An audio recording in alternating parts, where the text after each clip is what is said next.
l'instant vivant.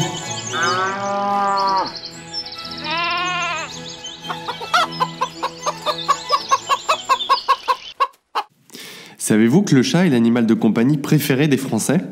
Loin devant le chien, puisqu'on estime leur population à 13,5 millions d'individus en France contre seulement 7 millions de toutous. Et gare à ceux qui n'aiment pas les chats, car la catmania est partout. Réseaux sociaux, accessoires de mode, sans oublier les fameux bars à chats. Présent dans près d'un foyer sur deux, le chat est même souvent assimilé à un membre de la famille, et on ne s'étonne plus que certains partagent la cuvette des toilettes avec leur maître, ou que d'autres aient pris l'habitude de boire au verre. Quant à leur repas, n'en parlons pas, allez, passe-moi le plat.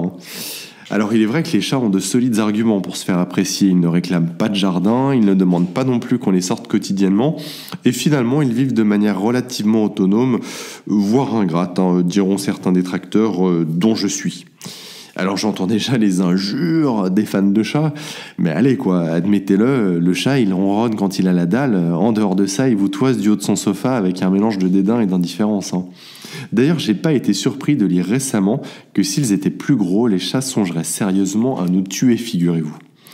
Et d'ailleurs tuer, ils savent le faire et plutôt bien. Dans une étude récente sur l'impact des espèces invasives sur l'environnement, le docteur Tim Doherty de la Deakin University à Melbourne en Australie estimait que le chat arrivait en 2e position derrière le rat noir sur la liste des exterminateurs les plus redoutables de la planète.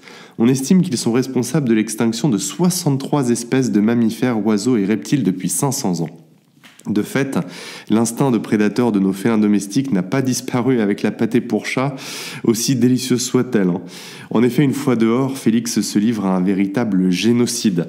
Des chercheurs américains ont ainsi pu estimer, dans une étude publiée par la très sérieuse revue Nature, que rien qu'aux États-Unis, les chats en liberté tuaient entre 1,4 et 3,7 milliards d'oiseaux et entre 6,9 et 20,7 milliards de petits mammifères par an. Alors est-ce une raison, me direz-vous, pour ne pas aimer les chats ? Bien sûr que non, et bien entendu, il y a des chats super sympas. Après tout, réjouissons-nous, si les Français se prennent de passion pour leurs animaux de compagnie, et tant mieux pour les chats s'ils remportent la mise. Moi, je voulais simplement vous dire, les chats, ça va quoi.